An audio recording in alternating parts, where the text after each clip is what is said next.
Yuk jadi bagian dari dakwah kami. Dukung operasional dakwah dan sosial kami, raih pahala amal jariah yang terus mengalir sampai hari kiamat.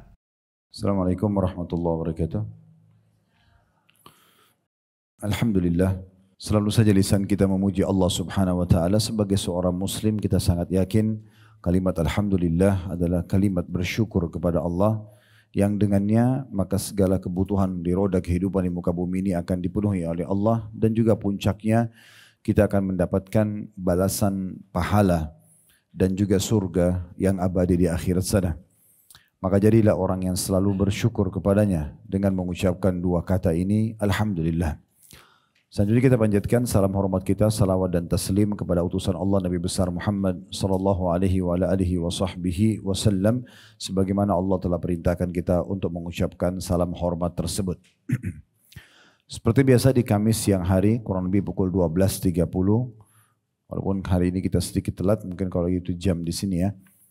Kalau dari jam saya mungkin lebih sedikit kurang dari itu. Kita akan melanjutkan pada buku kita 35 amal pelebur dosa yang ditulis oleh Fatin binti Abdul Aziz hafizahullah, dan kita sudah menyelesaikan pada Kamis yang lalu amal pelebur yang ke-24, masalah sholat Jumat dan siap-siap melaksanakannya. Dan sudah kita jelaskan hukumnya, bagi laki-laki wajib dan bagi perempuan sunnah muakkadah atau dibolehkan mereka untuk mengerjakan. Dan Jumat sudah menggantikan duhur. Dan ini sudah panjang lebar juga kita sebutkan tentang keutamaan hari Jumat, amal-amalan apa yang harus dikerjakan di hari Jumat, panjang lebar sudah kita paparkan pada pertemuan yang lalu. Sekarang kita masuk insyaAllah siang ini, semoga Allah berkahi, amal ke-25 pelebur dosa, yaitu menjawab azan dan berdoa setelahnya. Saya akan bacakan apa yang ditulis oleh penulis seperti biasa, kemudian baru kita masuk kepada panjang lebar syarah atau penjelasan. Kata penulis di sini, menukir riwayat dari Sa'ad bin Abi Waqqas radhiyallahu anhu, diriwayatkan bahwa Rasulullah sallallahu alaihi wasallam bersabda, "Man qala hina yasma'ul mu'adzin asyhadu an la ilaha illallah wahdahu la syarika lah wa anna Muhammadan 'abduhu wa rasuluhu raditu billahi rabba wa bi Muhammadir rasula wa bil islami dina ghufira lahu dzambuh."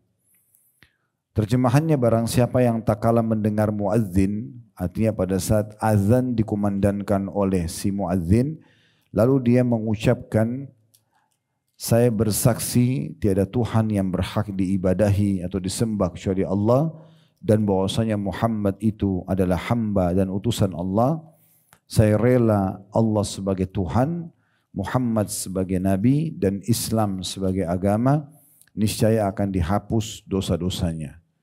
Jadi saksi bahasan kita di akhir hadis ini, dihapus dosa-dosanya. Hadis ini riwayat Imam Muslim. Lalu penulis menambahkan sedikit penjelasan di bawah, kita baca dulu.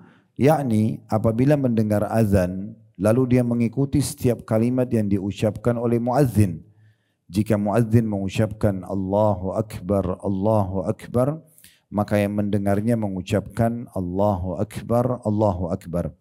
Begitu pula pada saat syahadatain atau dua kalimat syahadat, asyhadu an la ilaha illallah wa asyhadu anna Muhammad Rasulullah, maka juga dia mengucapkan dua kalimat syahadat tersebut.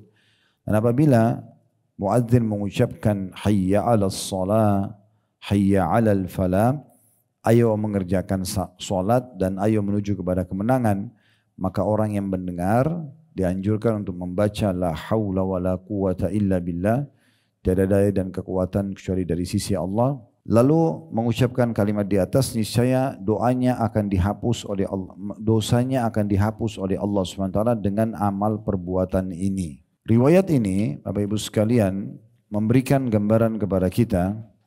Yang pertama dulu ada azan, dan azan itu adalah panggilan untuk sholat. Awal kisahnya, waktu Nabi SAW hijrah di Madinah atau ke Madinah, disitulah pertama kali disyariatkan azan. Jadi waktu di Mekah, pertama setelah kejadian Isra dan Mi'raj, di tahun ke-11 dari masa kenabian belum ada azan. Yang dikumandangkan oleh orang-orang as-salatul jami'ah, atau kumpullah untuk sholat ya. Itu terus dikumandangkan kalau orang mau mengerjakan sholat. Dan awal disyariatkan sholat, ini pernah kita jelaskan di beberapa amal sebelumnya. Waktu kita bahas tentang sholat, awal disyariatkan sholat semuanya 2-2 rakaat. Subuh 2, duhur 2, asar 2, maghrib 2, isya 2. Itu di tahun ke-11 dari masa kenabian. Setelah hijrah ke Madinah, barulah dia berubah menjadi kondisi seperti kita sekarang. Subuh tetap 2 rakaat, duhur ditambah 2, asar ditambah 2, isya ditambah 2, maghrib ditambah 1. Itu perubahannya setelah fase Madinah. Dan pada saat itu belum ada syariat azan. Kapan azan itu dikumandangkan? Waktu ada statement beberapa sahabat, diantaranya Umar bin Khattab radhiyallahu anhu yang mengatakan, ya Rasulullah, kalau saja ada satu tanda di mana kita bisa tahu waktu sholat sudah masuk. Selama ini cuma ada as-salatul jami'ah. Ya udah, sumpul untuk sholat, sebatas itu saja. Apakah ada panggilan yang lain? Waktu itu belum ada wahyu turun. Dalam banyak riwayat-riwayat yang sahih, riwayat Bukhari, riwayat Muslim. Lalu Nabi SAW memberikan kesempatan sahabat. Ada yang memberikan masukan, ya Rasulullah, apakah kita pakai seperti trompetnya orang Yahudi? Mereka menggunakan dari tanduk-tanduk hewan ditiup. Atau ada yang mengatakan apakah kita menggunakan seperti loncengnya orang Nasrani?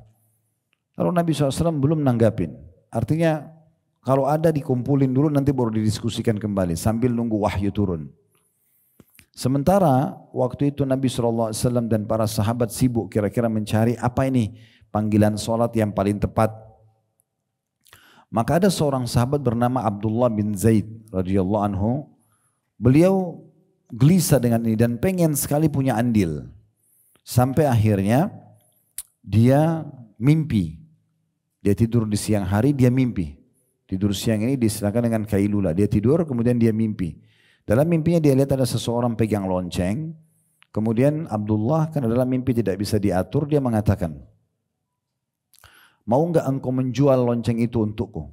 Kata orang tersebut dalam mimpi Abdullah, untuk apa? Dia bilang, kami mau pakai untuk panggilan azan kami. Maka orang itu berkata dalam mimpi Abdullah, mau enggak saya tunjukkan yang lebih baik daripada lonceng ini? Ucapkanlah kalau kamu mau sholat, lalu diajarkanlah lafaz azan. Allahu Akbar, Allahu Akbar, Allahu Akbar, Allahu Akbar, asyhadu an la ilaha illallah, asyhadu an la ilaha illallah, asyhadu anna Muhammad Rasulullah, asyhadu anna Muhammad Rasulullah, hayya 'alas shalah, hayya 'alas shalah, hayya 'alal falah, hayya 'alal falah, Allahu Akbar, la ilaha illallah. Maka Abdullah pun terkaget pada saat dalam itu dari mimpinya, kemudian dia laporkan kepada Nabi SAW. Waktu dilaporkan kepada Nabi SAW, maka Nabi SAW mengatakan sungguh mimpi yang baik. Maka ajarkanlah apa yang kau lihat dalam mimpi itu kepada Bilal, karena Bilal lebih indah suaranya dari kamu. Ya, kemudian suruh Bilal kumandangkan. Nah, dari hadits ini pertama kali disyariatkannya azan itu. Ya. Seingat saya kalau dalam beberapa buku sejarah itu di tahun 2 Hijriah. Di tahun 2 Hijriah. Dan pada saat itu dikumandangkanlah azan, dan dari riwayat ini juga kita ambil pelajaran kalau muadzin sebaiknya yang suaranya bagus. Yang mimpi Abdullah tapi yang disuruh azan oleh Nabi Bilal. Dan Nabi sudah katakan, karena Bilal lebih bagus suaranya daripada kamu. Dalam riwayat lain ada seorang sahabat, seingat saya namanya Abu Muthanna. Mudah-mudahan saya tidak keliru, tapi seingat saya sahabat ini mimpi, dia melihat dalam mimpinya ada orang yang mengumandangkan azan, kemudian dia duduk, lalu dia kumandangkan iqamah dan dilaporkan kepada Nabi SAW, dan Nabi SAW membenarkan mimpi tersebut. Ya, mimpi tersebut. Dan Umar bin Khattab radhiyallahu anhu pada saat setelah mendengar apa yang disampaikan oleh Abdullah dari mimpinya, dia tidak mau menyampaikan mimpi dia kecuali setelah 20 hari. 20 hari kemudian baru dia sampaikan, ya Rasulullah, demi zat yang mengutus anda dengan benar, sesungguhnya saya juga melihat mimpi yang sama. Kata Nabi SAW, kenapa kau tidak sampaikan? Dia mengatakan, saya khawatir karena Abdullah sudah mendahului saya, nanti saya mengganggu dia. Tapi saya melihat mimpi yang sama. Maka kata Nabi SAW, sungguh mimpi yang baik, dalam riwayat lain, maha suci Allah atas mimpi tersebut. Nah, ini awal disyariatkannya azan tersebut. Dengan lafaz-lafaz yang sudah kita tahu sekarang. Nah, ini berhubungan dengan masalah riwayat kapan azan itu disyariatkan. Baik, saya akan tambahkan informasi banyak sekali tentang masalah azan ini. Yang pertama mungkin berhubungan dengan masalah hukum-hukum dalam azan itu sendiri. Kita mulai dengan syarat sahnya azan ya. Jadi tadi sudah kita jelaskan, mungkin kita bisa jadikan poin pertama dalam tambahan syarah dari materi kita, yaitu pensyariatan azan itu sendiri. Tadi saya bilang kurang lebih di tahun 2 Hijriah, dari mimpi seorang sahabat bernama Abdullah bin Zaid dan juga Umar bin Khattab dan Ajma'in. Kemudian Nabi SAW perintahkan agar disampaikan kepada Bilal dan Bilal mulai mengumandangkan azan di saat itu. Nah, kita masuk kepada hukum fikih dulu. Syarat poin yang kedua dari tambahan bahasan kita, syarat syahnya azan itu. Jadi ada beberapa syarat sah yang harus difahami, tanpa ini tidak sah azan itu. Yang pertama Islam. Berarti yang jadi muadzin harus seorang muslim. Yang kedua berakal, bukan orang gila. Yang ketiga tamiz. Tamiz ini sudah bisa membedakan ya, mana baik mana buruk. Biasanya ini umur 7 tahunan. 7 tahun itu dianggap sudah bisa masuk dalam umur tamiz. Ya. Berarti menandakan di sini bukan balik ya. Sebelum balik pun boleh azan. Kemudian yang keempat laki-laki. Jadi perempuan tidak disyariatkan untuk itu ya. Dan tidak boleh wanita azan untuk laki-laki. Sebagaimana tidak boleh wanita mengimami laki-laki dalam sholat. Ya. Yang kelima, mengeraskan suara. Harus suaranya lantang. Jadi masuk dalam masalah ini tidak dianjurkan orang kalau suaranya kecil. Walaupun ada pengeras suara. Kemudian yang keenam, sudah masuk waktu sholat. Jadi kalau azan selain waktu sholat berarti tidak dianggap sah azan untuk sholatnya. Yang ketujuh mengetahui waktu-waktu sholat. Jadi yang keenam masuk waktu sholat per satu sholatnya. Kayak subuh masuk waktunya baru azan. Duhur juga begitu dan seterusnya. Di poin ketujuh ini lebih luas lagi mengetahui semua waktu sholat itu. Yang kedelapan azan itu harus diucapkan secara berurut. Seperti lafadznya itu, jadi nggak boleh ditukar-tukar. Kemudian yang kesembilan diucapkan secara berkesinambungan. Jadi selain berurut misalnya Allahu Akbar, Allahu Akbar, Allahu Akbar, Allahu Akbar, asyhadu an la ilaha illallah, asyhadu an la, itu berurut. Kemudian yang kesembilan ini berkesinambungan atau muwalah. Maksudnya tidak boleh orang muadzin setelah Allahu Akbar, Allahu Akbar dia pergi minum dulu. Ya. Dia harus berkesinambungan, langsung continue, ya, melanjutkan. Ini syarat sahnya azan, ada 9 kurang lebih. Kemudian ada sunnah-sunnah azan. Yang pertama berdiri, lagi azan sambil berdiri. Ini sunnah. Kemudian menghadap kiblat, itu yang kedua. Yang ketiga dalam keadaan suci, berwudu. Ya. Dalam pendapat sebagian ulama, kalau tidak suci, misalnya belum wudu itu makruh, bukan haram. Tetapi tetap dianjurkan muadzinnya ya, dalam keadaan suci. Yang tidak dianjurkan sama sekali apalagi kalau dalam keadaan junub itu nggak boleh. Karena azan masuk masjid ini tidak dianjurkan. Ya.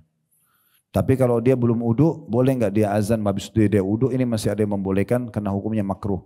Tapi lebih baik dia dalam keadaan suci. Yang keempat sunnah ya.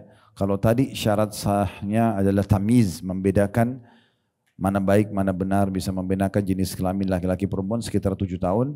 Tapi kalau sunnahnya yang keempat adalah balik. Sebelum balik boleh, asal dia kuasai tadi syarat sahnya sholat itu. Tapi kalau mau lebih sempurna sudah balik. Yang kelima, adalah ini jujur, baik agamanya, ya, baik akhlaknya. Jadi muadzin itu nggak boleh pemabuk, nggak boleh orang sembahyang. Muadzin ini pilihan. Mereka memang orang yang mencintai masjid, selalu standby karena dia harus masuk masjid sebelum waktu. Ya. Dia harus mengontrol dirinya dalam kondisi dia mengucapkan kata-kata azan itu tulus, ikhlas, dan nanti kita akan sebutkan keutamaan bagi muadzin setelah ini. Itu nanti di poin ketiga dalam syarah kita atau penjelasan. Jadi yang kelima adalah atau bagus agamanya, bagus akhlaknya. Ya.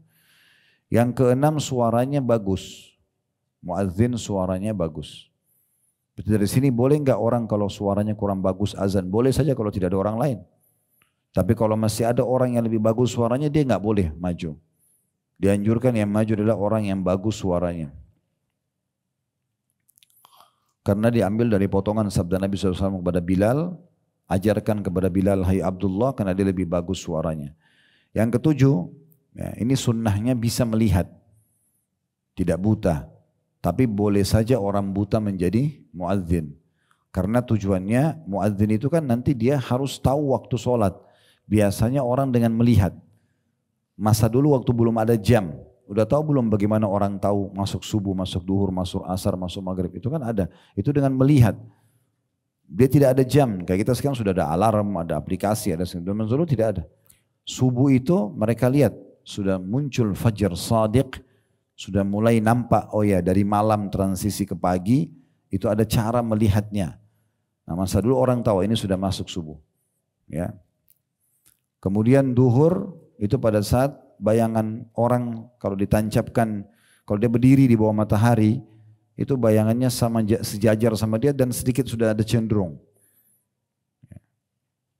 Asar, bayangannya sudah tidak nampak. Maghrib, kabut awan merah, ya. Isya hilangnya awan merah. Nah, seperti itu. Nah ini kan biasanya orang harus bisa lihat.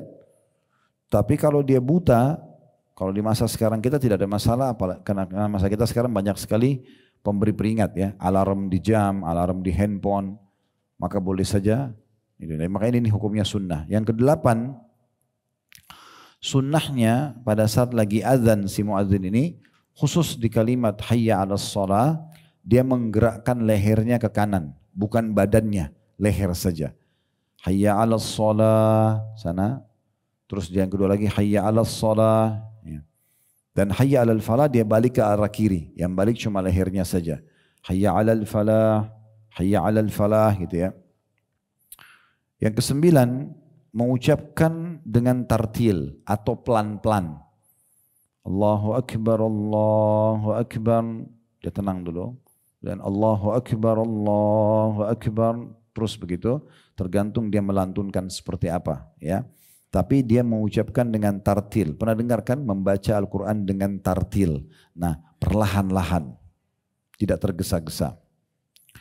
Kemudian yang ke-10, melakukan tarji'. Tarji' itu maksudnya mengulangi kalimat syahadat sebanyak 2 kali. Asyhadu an la ilaha illallah, ya. Dan diulangi lagi asyhadu an la ilaha illallah. Nah itu namanya tarji'. Dan disunnahkan yang pertama lirih, lebih kecil sedikit, yang kedua lebih jahar, lebih keras. Nah, itu sunnahnya. Kemudian yang ke-11, mengucapkan tathwib khusus di azan subuh. Apa itu tathwib? Mengucapkan as-salatu khairum minan naum.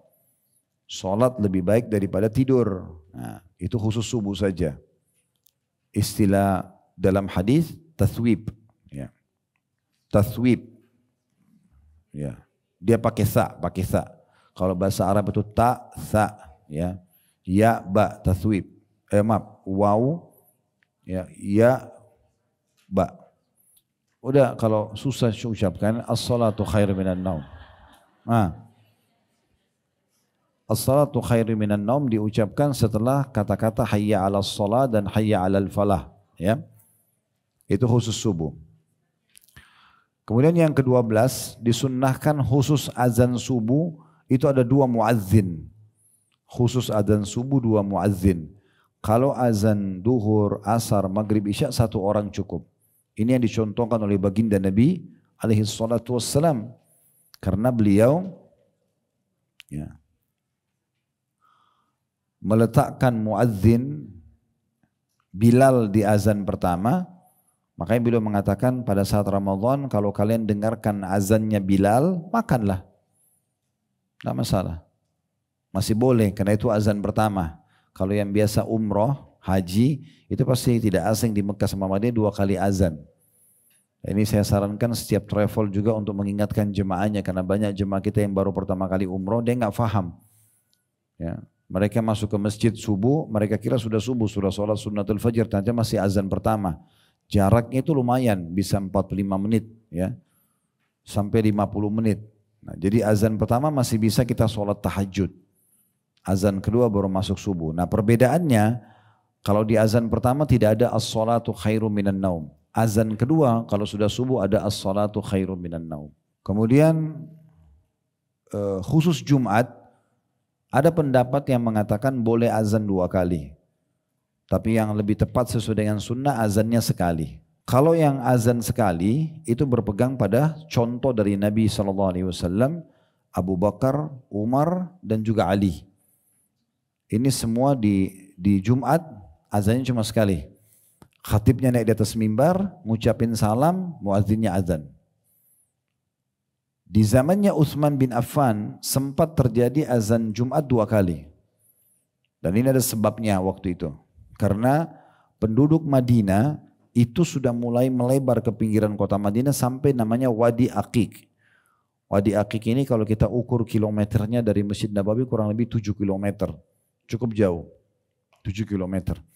Nah jarak yang jauh ini, 7 kilometer ini membuat orang di masa dulu karena tidak ada pengeras suara, di hari Jumat karena Utsman bin Affan radhiyallahu anhu khawatir muslimin yang jauh tidak sempat ke masjid karena belum tahu, tidak tahu waktu sudah masuk atau tidak, maka beliau menetapkan 2 kali azan untuk Jumat. Jaraknya mirip dengan subuh. Antara azan yang pertama sama azan kedua lumayan jaraknya. Supaya orang-orang yang lagi bekerja, masih di kebun kurmanya, ya masih di aktivitasnya, mereka bisa siap-siap, dianjurkan dan diwajibkan. Ini kita jelaskan pada pertemuan yang kemarin ya, yang pekan lalu, itu kalau laki-laki wajib mandi Jumat, terutama yang sudah balik. Nah ini mereka bisa siap-siap, kemudian baru masuk ke waktu Jumat di azan yang kedua. Kemudian yang ke-13, ya, dianjurkan yang mendengarkan azan untuk insat, diam. Ya, kalau azan dikumandangkan diam dan ijabah, menjawab ucapan muadzin. Ya, karena Nabi SAW mengatakan kalau kalian dengarkan muadzin ucapkanlah apa yang dia ucapkan. Jadi pada saat itu kita fokus dengarin lantunan dia Allahu Akbar kita dengar. Lalu kita ulang juga Allahu Akbar. Begitu terus ya. Jadi kita fokus, tidak ada aktivitas lain pada saat dengarin azan kecuali kita menjawabnya. Ya, nanti akan kita sebutkan keutamaan setelah ini apa yang didapatkan bagi muadzin dan juga bagi orang yang menjawabnya. Kemudian yang ke-14 ya, itu anjuran untuk mengucapkan 2 kalimat syahadat yang tadi kita pelajari.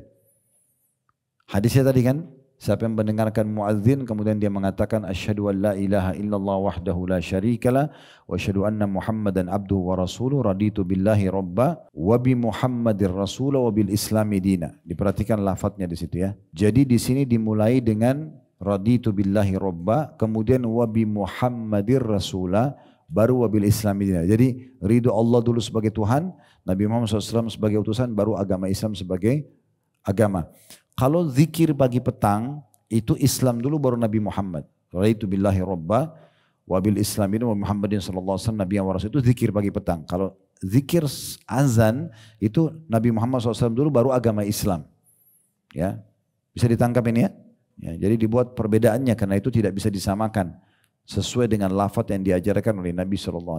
Nah ini yang ke-14, kita baca apa yang kita pelajari tadi, itu sunnahnya. Dan sebagian ulama mengatakan 2 kalimat syahadat ini yang bisa keutamanya diampuni dosa-dosa yang kata Nabi SAW tadi dalam hadis ya. Coba dibuka kembali, saya bacakan kembali ya, di halaman 74 tadi.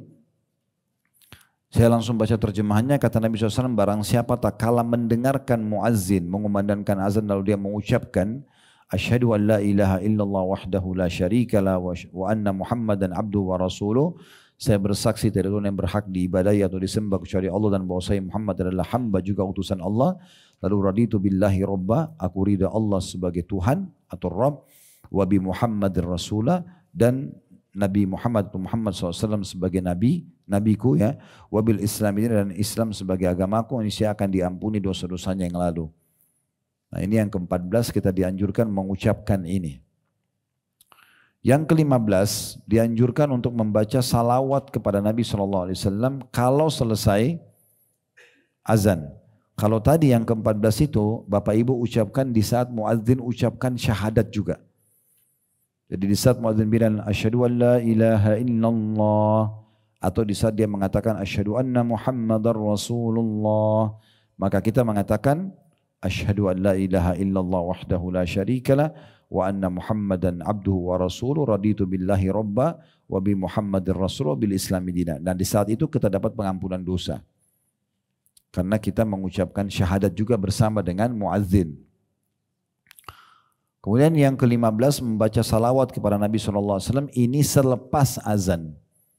Karena kata Nabi SAW dalam sebuah hadis yang sahih, kalau kalian mendengarkan muadzin ucapkan apa yang diucapkan, lalu bacalah salawat kepadaku. Karena siapa yang membaca salawat kepadaku, maka dia akan dibalas oleh Allah dengan 10 salam. Ya. Kemudian yang ke-16 berdoa. Berdoa selepas azan. Sudah hafal doanya ya?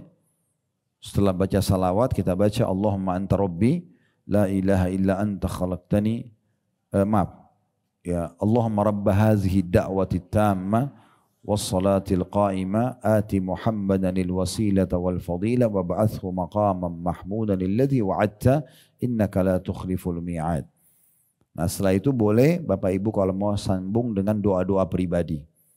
Jadi kita dengarkan muadzin jawab seperti apa yang diucapkan, kecuali di 2 kalimat syahadat ada tambahannya, kita juga syahadat tadi ditambah setelah syahadat raditu billahi robba wa bi Muhammadir rasul bi islami dina. Kemudian juga di kalimat hayya 'alas shalah hayya 'alal falah kita baca la haula wala quwata illa billah. Selepas itu kita baca salawat kepada Nabi SAW, yang paling baik salawat Ibrahim yang kita baca di tahiyat. Allahumma salli ala Muhammadin wa ala ali Muhammad kama sallaita ala Ibrahim wa ala ali Ibrahim innaka Hamidum Majid wa barik ala Muhammadin wa ala ali Muhammad kama barakta ala Ibrahim wa ala ali Ibrahim innaka Hamidum Majid.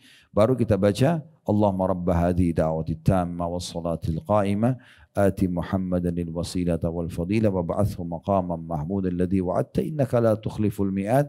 Baru kita masuk ke doa kita pribadi. Misalnya Rabbi ghfirli wa li walidayya atau Rabbana atina fid dunya hasanah, apa saja boleh kita sampaikan ya, doa-doa yang kita harapkan. Kemudian kalau iqamah, syaratnya iqamah itu yang pertama adalah iqamah itu furadah. Yang maksudnya furadah ini bukan haji furadah ya. Ya. Tapi furadah itu maksudnya diucapkan lafadznya sekali saja. Kan kalau azan 2 kali. Jadi kalau misalnya Allah Akbar, Allahu Akbar, Allah Akbar, Allah Akbar itu kan azan. Kalau iqamah Allah Akbar, Allahu Akbar. Langsung. Asyhadu an la ilaha illallah. Asyhadu anna Muhammadar Rasulullah satu kali saja.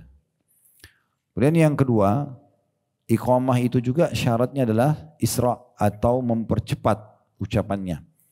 Kalau tadi azan tartil, ya enggak? Pelan-pelan ya. Ini ditangkap kan ini, jangan cuma nunduk nulis tapi enggak tahu. Hah? Jadi kalau azan tartil dibaca pelan-pelan. Kalau iqamah apa bahasa Arabnya? Oh, alhamdulillah. Walaupun 2-3 orang mewakili bagi saya sudah cukup. Baik, yang ketiga, iqamah itu diulang setiap kali mau sholat wajib. Jadi misalnya ada orang musafir, dia mau sholat duhur asar. Iqamah dulu baru sholat duhur. Kemudian pada saat mau sholat asar, iqamah lagi. Azan cuma 1 kali. Kalau iqamah dikerjakan setiap kali mau mendirikan sholat. Kalau azan juga itu mewakili umumnya muslimin. Seperti misalnya ibu-ibu di rumah, sudah dikumandangkan azan di kecamatan kita lah. Ada masjid dekat rumah, sudah mewakili sholat saja. Ya. Di Jordan itu bahkan keluar fatwa ulama mereka, itu kalau azan di kota Amman, kami pernah bimbing umroh plus Aqsa itu dan kami mampir di Amman. Saya waktu itu belum tahu, saya datang ke pengurus masjid, saya mengatakan boleh nggak saya pamit azan. Karena saya ingin mengejar keutamanya, karena semua yang dengar suara muadzin akan jadi saksi hari kiamat. Nanti kita sebutkan di bagian ketiga insya Allah keutamaan muadzin dan azan itu sendiri ya. Maka dia bilang sama saya, oh maaf peraturan di negara kami itu azannya dari sentral. Jadi kayak kita Istiqlal. Istiqlal itu azan 1 aja dan masjid-masjid lain itu connect di radio. Jadi azan itu cuma seluruh kota Amman cuma satu muadzin saja. Ini plus minus ya. Plusnya itu ya sudah masjid lain tinggal dirikan iqamah nanti karena azannya sudah dikumandangkan. Nanti kalau mau sholat tinggal iqamah saja. Tapi masalahnya minusnya yang panen pahalanya cuma si muadzin itu. Kalau kita kan alhamdulillah setiap masjid bisa azan. Berarti setiap muadzin bisa dapat keutamaannya. Nah gitu. Kemudian selanjutnya waktu sudah masuk. Waktu sudah masuk. Ada yang saya ingin tambahkan yang perlu difahami, kalau azan itu pemilik mutlaknya adalah muadzin. Kalau azan, jadi begitu masuk waktu dia nggak harus tunggu orang, dia langsung azan saja, karena dia pemilik mutlak daripada azan. Tapi kalau iqamah pemiliknya adalah imam. Kalau iqamah, jadi kalau imamnya belum datang, muadzinnya nggak boleh iqamah dulu. Ya, kalau ada imam tetap di situ. Kecuali sudah disepakati misalnya kayak sekarang kan kita ada jam digital ya. 5 menit kalau imamnya nggak datang ya sudah nanti diganti imam lain. Kalau sudah disepakati begitu nggak masalah. Tapi kalau tidak ada kesepakatan ini maka tidak boleh Bapak Ibu sekalian diiqamahkan sholat sampai imamnya datang. Walaupun waktu sudah lewat. Itu terjadi di masa Nabi SAW. Para sahabat menunggu, pernah waktu subuh Nabi SAW keluar cukup lama. Sampai menjelang akan terbit matahari. Lalu kemudian baru iqamah. Karena memang begitu anjuran Nabi SAW. Tapi tentu di sini bukan berarti imamnya, ada syarat imam juga nanti ya. Ada syarat, tapi itu bahasanya tersendiri. Imam ini dia tidak boleh juga menunda-nunda waktu tanpa uzur.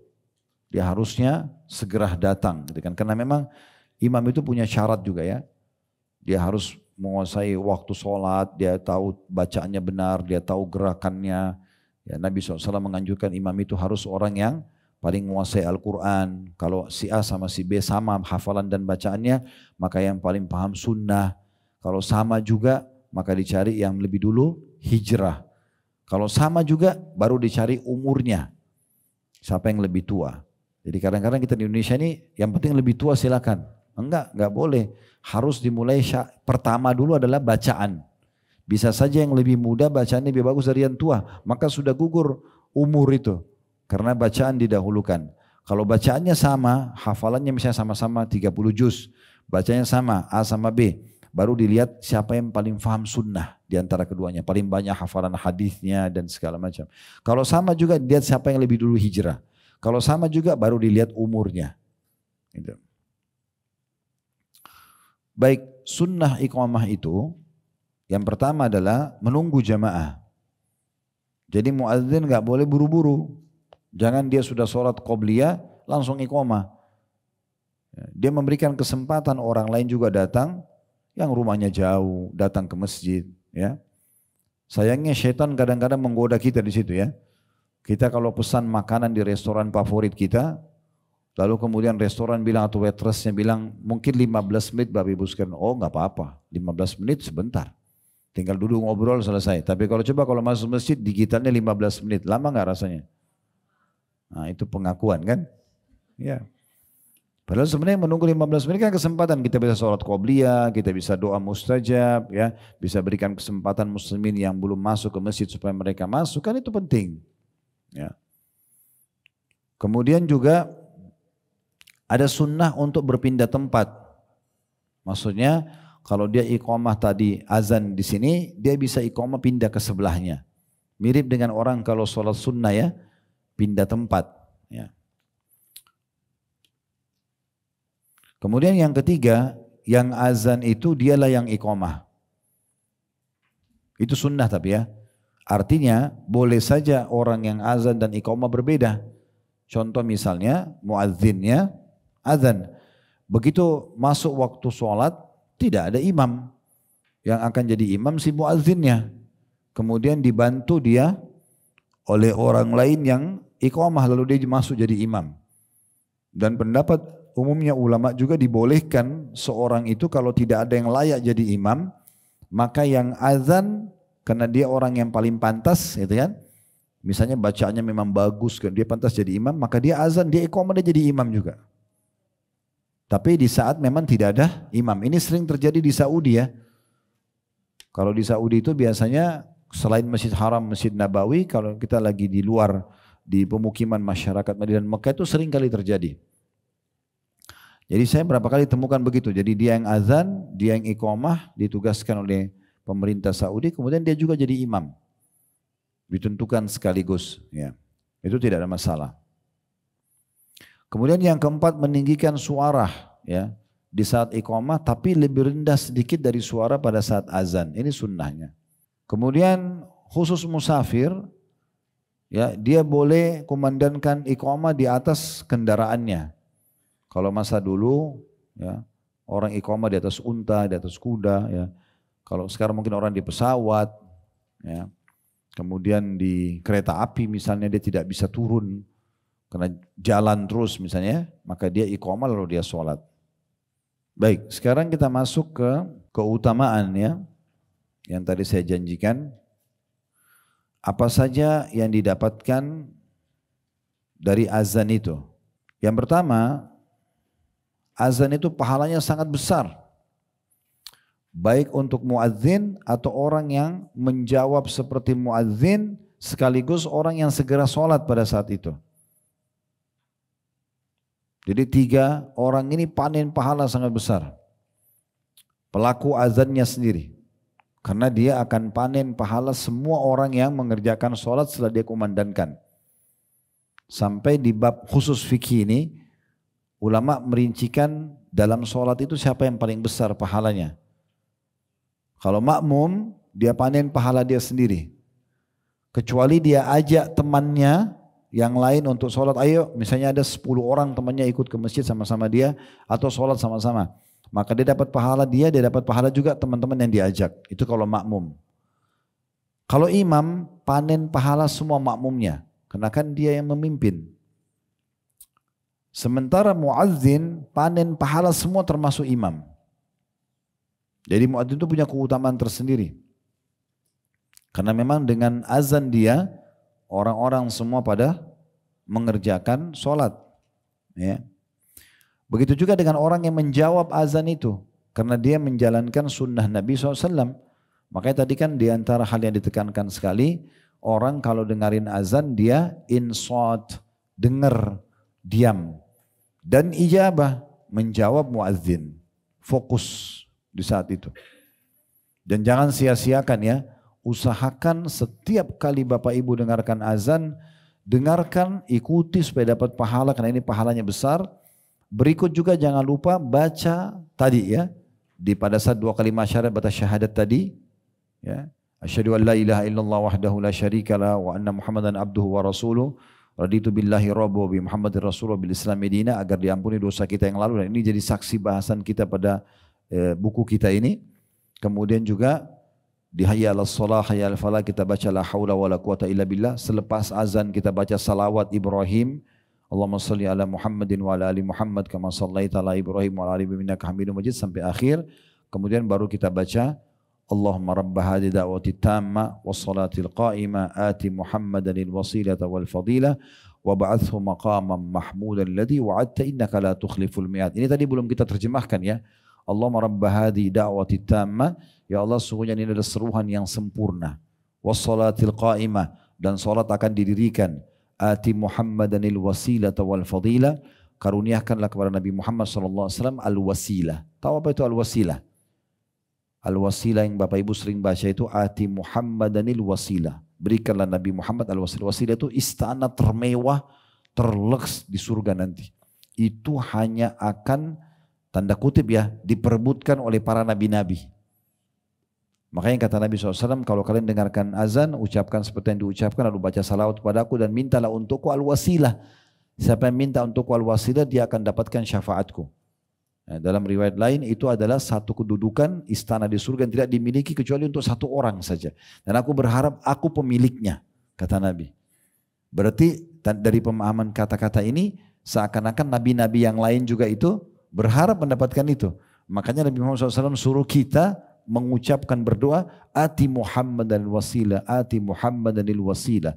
Karuniakanlah ya Allah Nabi Muhammad al-wasilah, kedudukan tertinggi itu. Dan Nabi menjanjikan, siapa yang minta wasilah untukku dia akan dapat syafaatku setelah mendengarkan azan. Wal fadilah, keutamaan. Wab'athhu maqaman mahmudan alladhi wa'adta, dan karuniakanlah dia kedudukan tinggi yang telah engkau janjikan ya Allah. Innaka la tukhliful mi'ad, sesungguhnya kau tidak pungkiri janjimu. Setelah itu baru kita masuk ke doa kita pribadi. Doa kita pribadi. Jadi fokus itu ya, karena antara azan dan iqamah yang waktu mustajab itu waktunya sebentar. 5 menit, 10 menit. Ini kalau seandainya kita rasionalkan. Seseorang di antara kita dikasih waktu kesempatan 10 menit masuk ke Istana Merdeka dan kemudian boleh sampaikan apa yang dia mau, dikasih pada saat itu oleh Presiden. Saya yakin 10 menit itu kita tidak akan sia-siakan. Kita akan datang jauh sebelumnya dan kita akan maksimalkan per detiknya dari waktu itu untuk bicara sama Presiden, kumpul sebanyak mungkin apa yang kita ingin sampaikan. Nah ini bukan Presiden, bukan manusia, ini Sang Pencipta Allah memberikan waktu mustajab. Sampaikan apa saja kemauanmu akan mustajab. Kata Nabi SAW, antara azan dan iqamah doa jarang ditolak atau tidak tertolak. Maka ini jangan sibuk dengan yang lain. Lagi ngobrol berhenti, lagi meeting berhenti. Ya. Lagi apa saja berhenti. Fokus dulu sebentar, 5-10 menit berdoa. Ya, dan ingat saya pernah jelaskan dalam bab doa, kalau misalnya Bapak Ibu bilang begini, saya nggak tahu mau doa apa Ustaz, karena badan sehat, pasangan ada, anak-anak ada, pekerjaan ada. Ini pemahaman yang keliru. Berdoa agar dipertahankan nikmat yang sedang Allah berikan kepada kita lebih afdal daripada kita berdoa agar dikeluarkan dari masalah yang sedang kita hadapi. Jadi misalnya gini, kita lagi sehat, kita mengatakan ya Allah pertahankanlah kesehatanku. Itu lebih baik, lebih besar pahalanya dibandingkan sudah sakit baru bilang ya Allah sembuhin saya. Berarti nggak ada alasan untuk tidak berdoa. Karena berdoa justru untuk dipertahankan nikmat lebih besar pahalanya. Ya Allah berkahi harta yang telah engkau berikan. Kita sudah kaya, minta diberkahi, minta ditambahkan. Lebih afdal daripada nanti sudah bangkrut, sudah terlilit utang baru minta solusi. Itu lebih afdal. Dan seterusnya. Makanya kata Nabi SAW, kenalilah Tuhanmu di saat kamu sedang lapang. Dia akan kenali kamu pada saat kamu sedang susah. Gitu kan? Jadi sampaikan di saat itu justru.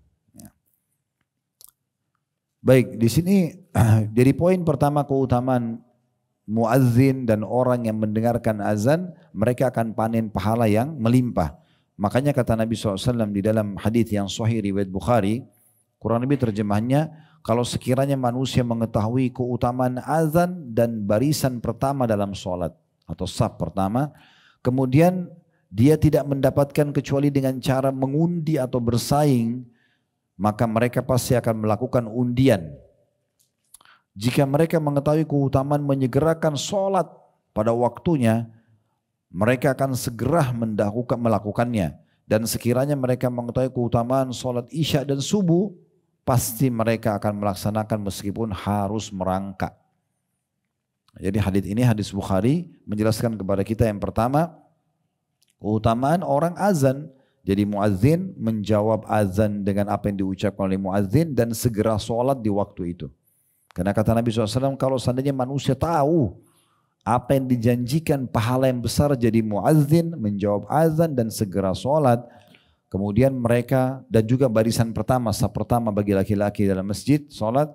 Kemudian mereka tidak bisa mendapatkan kecuali mereka harus saling berundi, bersaing, berebut, maka mereka pasti akan melakukan. Sampai sebagian ulama ada yang mengatakan kalau seandainya saya berada di saf kedua dan saf pertama sudah penuh, ya, dan saya tidak punya pilihan lain kecuali untuk masuk di saf pertama, saya harus membayar seluruh harta yang saya punya di muka bumi ini agar satu orang di saf pertama mundur dan saya gantikan, saya akan bayar. Saking besarnya kedudukan orang yang ada di saf pertama, gitu kan? Dan orang yang lebih dulu menjawab azan tadi segera sholat. Gitu. Kemudian potongan kedua dari hadis adalah, dan kalau seandainya manusia mengetahui apa yang dijanjikan keutamaan segera sholat, maka mereka akan saling berlumba-lumba. Beda pahalanya orang azan sholat. Waktu yang sama, saya tadi kayak duhur ya, ada orang azan langsung dia ikut sholat. Dia sholat qobliyah, dia sholat on time waktunya, berjamaah misalnya. Beda pahalanya orang yang awal masuk langsung sholat dari takbiratul ihram pertama imam dengan orang yang datang imamnya sudah waladhdallin. Beda. Beda dengan orang yang masbuk 1 rakaat. Beda orang yang masbuk 2 rakaat. Beda yang orang masbuk sampai 4 rakaat. Beda orang jamaah kedua. Beda orang yang kerjakan sholat duhur 1 jam kemudian. Beda pahalanya semua. Makin segera kita kerjakan maka makin besar pahalanya. Makanya kata Nabi SAW, kalau mereka tahu apa yang dijanjikan, disegera mengerjakan sholat begitu selesai azan, selesai nggak ada aktivitas dunia lagi, maka mereka akan segera melakukannya karena besarnya pahalanya. Lalu Nabi SAW sebutkan, dan kalau seandainya mereka mengetahui keutamaan sholat subuh dan sholat isya. Kenapa dua sholat ini disebutkan? Karena ini waktu tidurnya orang-orang munafik. Ya. Mereka suka tidur habis maghrib di masa Nabi SAW sehingga isya mereka nggak pusing masuk waktu atau tidak. Makanya dalam hukum-hukum fikih kita dimakruhkan orang tidur habis maghrib. Dan Nabi SAW sangat membenci tidur habis maghrib, khawatir isyanya hilang. Jadi waktu maghrib isya juga sudah dikasih waktu pendek oleh Allah karena Allah pencipta lebih tahu. Selepas isya justru sunnahnya segera tidur. Kecuali ada hal-hal yang darurat. Ya. Makanya Abu Dawud rahimahullah dalam sunan beliau menyebutkan satu bab khusus, bab nahi anis samar, bab larangan begadang. Kecuali dalam keadaan darurat saja. Jadi kalau orang mengetahui apa yang tersembunyi di pahala sholat isya tepat waktu dan sholat subuh tepat waktu, kemudian mereka tidak mendapatkan kecuali harus merangkak, maka mereka akan merangkak. Keutamaan yang kedua, Allah subhanahu wa ta'ala akan mengampuni dosanya para muadzin. Begitu juga orang yang mengikuti ucapan muadzin, diampuni dosanya. Karena kata Nabi SAW dalam hadis riwayat Ahmad dan An-Nasai, terjemahannya, sesungguhnya Allah dan malaikatnya membacakan salawat kepada orang yang berada di saf pertama. Dan bagi muadzin, dia akan diampuni dosanya sepanjang suaranya. Sejauh mana suaranya? Kayak sekarang kan bisa lantang dengan mikrofon, ya. Dan bagi muadzin akan diampuni dosanya sepanjang suaranya, dan kalimat yang dikumandangkan dibenarkan oleh siapa saja yang mendengarkannya, termasuk tumbuhan basah maupun kering, dan baginya pahala orang yang mengikuti sholat bersamanya. Ini keutamaan luar biasa. Jadi sejauh mana suaranya dilantangkan, sejauh itulah Allah ampuni dosanya. Dan siapapun yang mendengarkan ucapan muadzin, baik itu ya tumbuhan basah atau kering, kecuali akan menjadi saksi bagi dia, akan menjadi pahala buat dia, dan dia akan panen pahala siapapun yang mengikuti. Kemudian yang ketiga, para muadzin itu orang-orang yang memang Allah berikan petunjuk. Memang tidak semua orang mau jadi muadzin. Orang yang jadi muadzin itu, kalau ada yang mau jadi muadzin itu betul-betul Allah gerakkan hatinya itu dapat petunjuk, hidayah. Makanya tidak banyak orang jadi muadzin kan. Kami punya muadzin di musola dekat kantor, di masjid kecil yang Allah amanahkan dekat kantor. Itu Masya Allah, saya melihat luar biasa. Artinya dia standby terus sebelum azan, dia udah urus masjid. Sambil nunggu dia baca Quran, antara azan, setelah azan iqamah dia sholat sunnah. Saya melihat dengan teori agama, orang ini meninggal masuk surga nih. Depan mata. Dan memang betul-betul itu harus hidayah, tidak semua orang. Tidak usah bicara jadi muadzin. Orang sudah dengar azan saja belum tentu dapat hidayah untuk langsung kerjain sholat. Apalagi mau jadi muadzinnya.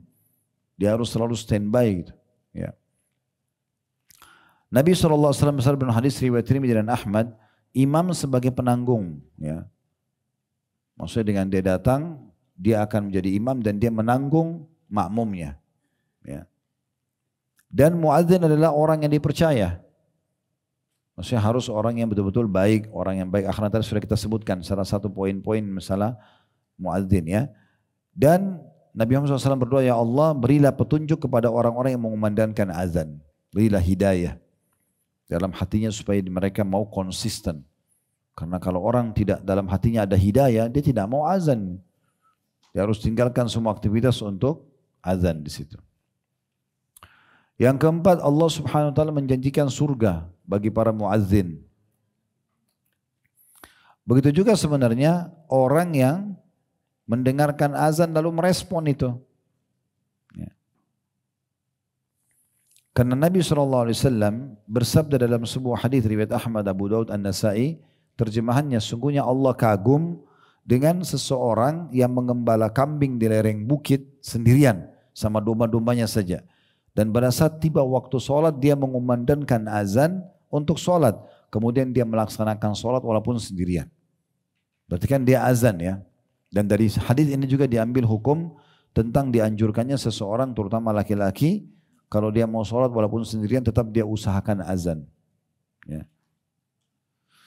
Dia kumandangkan azan lalu dia sholat, maka Allah Subhanahu wa taala berfirman kepada para malaikat, lihatlah hambaku ini. dia mengumandangkan azan kemudian mendirikan sholat karena takut kepadaku. Sungguh saksikanlah aku telah mengampuni hambaku ini dan aku masukkan dia ke dalam surga. Ada jaminan bagi orang yang kumandangkan azan dapat jaminan surga. Kalau tentang orang yang menjawab azan adalah hadis Nabi SAW tadi sudah kita sebutkan. Kalau kalian dengarkan muadzin ucapkan yang sama, kemudian bacalah salawat kepadaku, sampai yang salawat 1 kali akan dibalas 10 kali, dan mintalah wasilah kepadaku, karena siapa yang meminta wasilah untukku dia akan dapatkan syafaatku. Apa makna syafaat? Pertolongan dari Nabi untuk masuk ke dalam surga. Berarti orang yang menyebutkan ikuti muadzin tapi diikuti dengan syarat baca salawat kepada Nabi SAW dan minta wasilah buat beliau, dapat jaminan juga masuk ke dalam surga. Jadi ini juga poin masih luput dari kita ya. Bapak Ibu saya sarankan ini saran saja. Kalau di dekat rumah Anda ada masjid, ada musola, muazzinnya, imamnya itu biayai. Sponsori mereka. Kita panen pahalanya itu. Jangan sia-sia. Muazzin itu pegang dia, cari tahu di mana rumahnya, berapa anaknya, ibu dan bapak biayai. Nah, gitu. Kalau perlu kasih gaji rutin dia. 2 juta, 3 juta berapa Allah mudahan kasih. Dia makan, dia minum, kuat badannya, setiap dia azan kita panen pahala. Ya. Kalaupun kita sudah meninggal, dia masih hidup, mungkin masih jalan, kan gitu. Itu jangan sia-siakan. Imam masjid juga begitu. Umumnya imam masjid orang tidak mampu. Ada imam-imam yang punya kemampuan, tapi banyak imam yang tidak mampu kan. Kenapa enggak dibiayai? Kenapa dibiayain saja? Itu siapa? Oh itu imam masjid di komplek kami. Terus apa yang Anda lakukan? Cuma begitu saja? Sponsori dia. Hidupkan dia, ya, kasih berasnya, kasih sembako lah, bayarin listrik rumahnya, sekolahin anaknya, lakukan sesuatu itu imam. Dia panen pahala semua orang yang sholat bersama dia, ibu juga panen dan bapak pahala karena membiayai dia. Ya, itu di Saudi luar biasa tuh orang berebut. Begitu juga dengan para ulama-ulama di Saudi itu orang berebut. Berebut ada yang bayar listriknya, ada yang bayar sekolah anaknya, ada yang kirimin beras. Pokoknya mereka berebut supaya pahala orang ini saya dapat. Begitu. Itu luput dari kita itu. Sering tahu ini muadzin, sudah sekian tahun muadzin itu di dekat rumahnya. Tidak pernah diurus. Bahkan tidak pernah nyumbang sejadah buat masjid. Kenapa enggak beli sejadah yang bagus, taruh di tempatnya imam. Setiap dia sujud kita dapat pahalanya. Coba.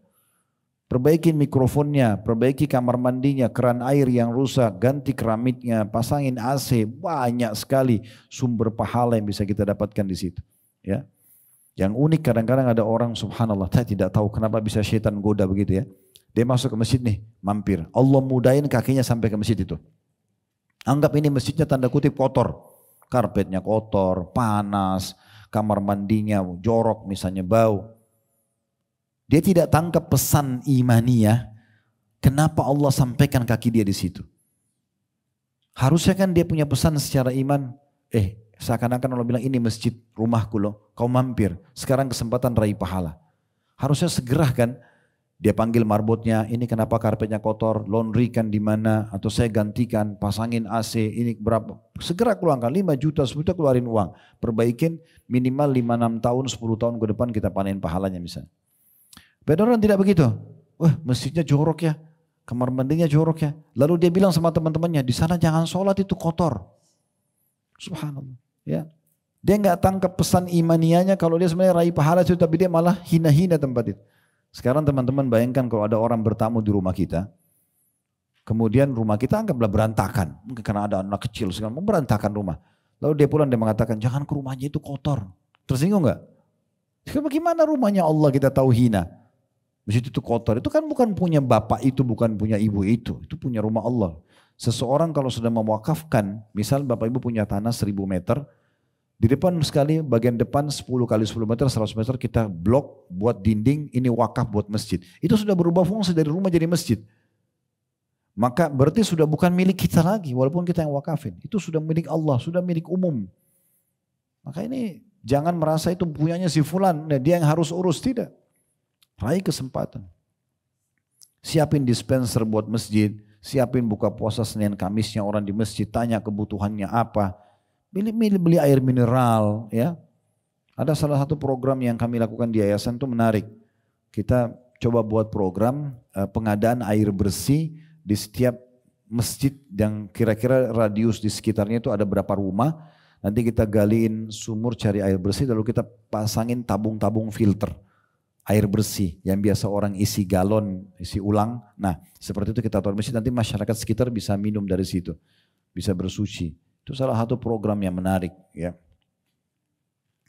Yang kelima, syaitan lari kalau mendengarkan azan. Ya. Ini keutamaan azannya sendiri. Hadis Nabi SAW masyhur riwayat Bukhari Muslim, terjemahannya, apabila dikumandangkan azan untuk sholat, ya, maka syaitan lari sambil mengeluarkan angin, dikentut. Syaitannya lari karena ketakutan dengan azan itu. Sampai dia mencari tempat yang tidak mendengarkan azan. Dia menjauh sejauh-jauhnya. Maknanya apa? Kalau syaitan lagi tidak ada berarti tidak ada godaan buat kita, kan gitu. Atau mengurang godaan. Itu di saat azan dikumandangkan. Dan apabila azan sudah selesai, syaitan akan datang kembali untuk menggoda orang yang mau sholat. Yang tidak mau sholat, syaitan sudah tidak goda lagi. Karena sudah temannya syaitan. Tapi orang yang lagi dikumandangkan azan, syaitan lari. Dia segera kembali begitu azan selesai. Yang digoda kita yang mau sholat. Supaya jangan sholat, minimal tunda. Kalau tetap mau kerjakan, minimal kurang kehusyuannya. Dia tidak kerja apa-apa selain untuk menggoda orang yang sholat. Dan kalau diiqamahkan sholat, kata Nabi SAW, syaitannya lari lagi. Iqamah, dia lari lagi. Maka syaitan lari lagi sampai iqamah itu selesai, baru dia kembali. Apabila iqamah sudah selesai, syaitan datang lagi dan mulai membisikkan hati orang yang sholat sambil mengatakan, ingatlah ini, ingatlah itu. Ya, ada orang tidak faham ini. Ini bisikan syaitan, jangan diikuti. Diingatkan kunci yang hilang, diingatkan jumlah transaksi, diingatkan pertengkaran yang terjadi. Apalah, supaya kita mengkhayal. Itu bisikan syaitan, jangan diikuti. Nggak boleh. A'udzubillahi minasyaitonirrajim, lalu kita fokus, khusyuk supaya maksimal pahalanya. Ya, syaitan ingatkan itu. Padahal kata Nabi SAW, ia tidak ingat hal itu sebelumnya. Hingga seseorang tidak tahu berapa rakaat yang telah dikerjakan dalam sholatnya. Itu kalau dia ikuti syaitan, dia akan lupa jumlah berapa rakaat, gitu kan? Jadi kita tidak boleh ikutin bisikan syaitan itu. Kita justru harus menolaknya. Dalam sebuah hadis Utsman bin Abi Mad'un radhiyallahu anhu, sahabat Nabi yang lain mengatakan, ya Rasulullah, saya kalau sholat datang bisikan syaitan. Seringkali saya kadang-kadang menghayal. Kata Nabi SAW, itu syaitan yang bernama khinzib atau khanzab. Golongan syaitan yang membisikkan orang kalau sholat. Kalau datang kepadamu membaca la'udzubillahi minasyaitonirrajim, lalu tiuplah ke sebelah kiri 3 kali. Kata Utsman radhiyallahu anhu, setelah aku kerjakan itu tidak ada lagi gangguan syaitan yang datang. Ya. Dan jangan pernah tunggangi ini ya. Jangan bilang, saya itu kalau sholat saya suka ingat barang saya yang hilang itu di mana. Jadi saya sholat untuk ingat barang di mana. Ini ya, ngawur ini ya.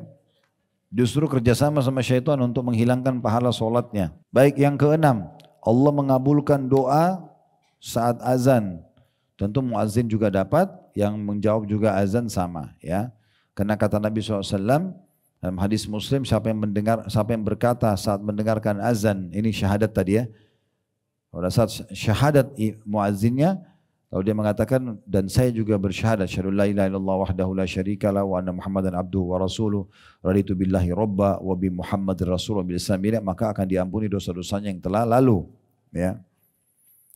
Ini kemudian ya, juga kata Nabi SAW dalam hadis yang lain, siapa yang mendengarkan muadzin lalu dia ikuti seperti diucapkan, kemudian dia ya membaca salawat kepadaku, meminta wasilah, maka dia akan mendapatkan syafaatku. Ya, ini juga sebagian ulama mengatakan sangat erat hubungannya dengan hadis yang lain, tidak akan ditolak doa antara azan dan iqamah, baik buat muadzin ataupun orang yang mendengarkan azan tersebut. Nah, ini semua keutamaan-keutamaan khusus ya tentang masalah azan dan juga muazzinnya. Ya. Ya, ada satu lagi saya tambahkan keutamaan. Tadi sudah keutamaan yang keberapa itu? Ada yang ketujuh ya. Kalau muazzin itu nanti orang yang paling dikenal pada hari kiamat. Muazzin itu nanti orang yang paling dikenal pada hari kiamat. Beranjak daripada hadis Nabi SAW, hadis Sufyan, Muawiyah bin Abi Sufyan radhiyallahu anhu, bahwasanya Nabi SAW mengatakan al-muadzinuna atwalun nasi anakan yaumul qiyamah. Orang-orang yang muadzin itu, para orang yang memandangkan azan itu orang yang paling panjang lehernya hari kiamat. Makna panjang leher ini bukan memanjang leher, tapi paling dikenal nanti pada hari kiamat ya. Karena itu memang punya kedudukan tersendiri. Juga ada hadis tentang masalah yang kita tambahkan mungkin yang ke-8 ini ya. Kalau semua yang mendengarkan suara orang yang azan itu akan menjadi saksi untuk dia. Ada hadis yang mulia ini. Perlu saya bacakan hadis yang sahih. Kata Nabi SAW, ini sebenarnya hadis tentang Abu Sa'id al-Khudri berkata kepada Abdullah bin Abdurrahman bin Abu Sa'sa al-Ansari. Abdullah bin Abdurrahman ini seorang penggembala domba. Abu Sa'id al-Khudri mengatakan, saya perhatikan kamu suka sekali perkampungan dan pengembalaan. Kalau kamu sedang bersama dengan kambingmu dan sedang berada di kampungmu, kemudian kamu azan dan melaksanakan sholat, maka tinggikan suaramu ketika azan kamu kumandangkan, karena sesungguhnya tidaklah suara muadzin itu didengar oleh jin, manusia, dan yang lainnya, melainkan dia akan menjadi saksi baginya pada hari kiamat. Dan Abu Sa'id al-Khudri mengatakan, saya langsung mendengarkan dari Rasulullah Sallallahu Alaihi Wasallam. Dan ini termasuk juga keutamaan secara khusus ya, yang akan didapatkan bagi orang yang azan itu. Ya. Semoga apa kita bahas hari ini bermanfaat buat kita, dan saya kembali mengajak Bapak Ibu sekalian untuk mendukung channel dakwah kita ini dengan tentu tata cara masing-masing di medianya. YouTube itu dengan subscribe, like, dan juga loncengnya agar Bapak Ibu dapat notifikasi dari kami. Instagram, Facebook, mungkin yang lainnya lah, ada Telegram, ada apa saja, TikTok, mungkin Anda bisa follow atau tata cara yang dipandu di sana supaya Anda partisipasi bersama kami di pahala, dan dukung semua channel-channel yang menyampaikan dakwah Al-Quran dan Sunnah, menyampaikan agama Islam sesuai dengan firman Allah SWT dalam surah Al-Maidah surah Al-Mu'minun ayat 2, wa ta'awanul birri wat taqwa, saling dukung-mendukung dalam ketakwaan dan kebaikan. Dan kami juga mengajak Bapak Ibu untuk berpartisipasi bersama kami di Yayasan Sedekah Kreatif yang Allah amanahkan di pundak kami, terutama bisa menjadi donatur tetap. Jadi program-program tadi sebagian yang saya sampaikan, kan masalah masjid misalnya, kami punya program. Bapak Ibu misalnya mau bangun masjid untuk orang tuanya, itu bisa amanahkan kami, nanti kami akan carikan tanah wakafnya, kita akan tinggal sampaikan biayanya per meter sekian, Bapak Ibu tinggal insya Allah menerima dari prosesi pembelian bahan-bahan bakunya, bahan bangunan, sampai pembangunannya, dan sampai akhirnya dipakai sholat. Ya, itu akan kami laporkan semua dalam bentuk video dan juga foto. Atau mau renovasi masjid, kita punya program renovasi masjid. Jadi ada tim kami terjun ke masjid-masjid yang memang sudah butuh renovasi, kita renovasikan. Atau misalnya secara khusus lebih kecil, misalnya perbaikan tempat wudhu, misalnya WC-nya dan seterusnya, pengadaan speaker, pengadaan AC, pengadaan dispenser, pengadaan perpustakaan buat masjid. Banyak sekali program yang kita lakukan, alhamdulillah. Ada sponsor janda dan anak yatim, ada tanggap bencana kalau terjadi bencana, dan sekian banyak program yang bisa dilihat di situ insya-Allah. Termasuk berhubungan dengan masjid ini, kami ada mengumrohkan gratis para marbot masjid, imam masjid, muazzin, ya. Itu kalau Bapak Ibu mau berminat bisa masuk ke program itu juga supaya panen pahala mereka. Dan kami juga mengajak bagi yang ingin haji dan umroh bisa juga kalau mau bergabung dengan travel yang Allah amanahkan di pundak kami, Uhud Tour, bisa dilihat di medsos Uhud Tour insyaAllah, berbagai macam paket yang ada. Begitu saja, semoga bermanfaat. Kalau ada benar dari Allah, ada salah dari saya mohon dimaafkan. Subhanakallahumma bihamdika, asyhadu an la ilaha illa anta astaghfiruka wa atubu ilaik. Wassalamualaikum warahmatullahi wabarakatuh.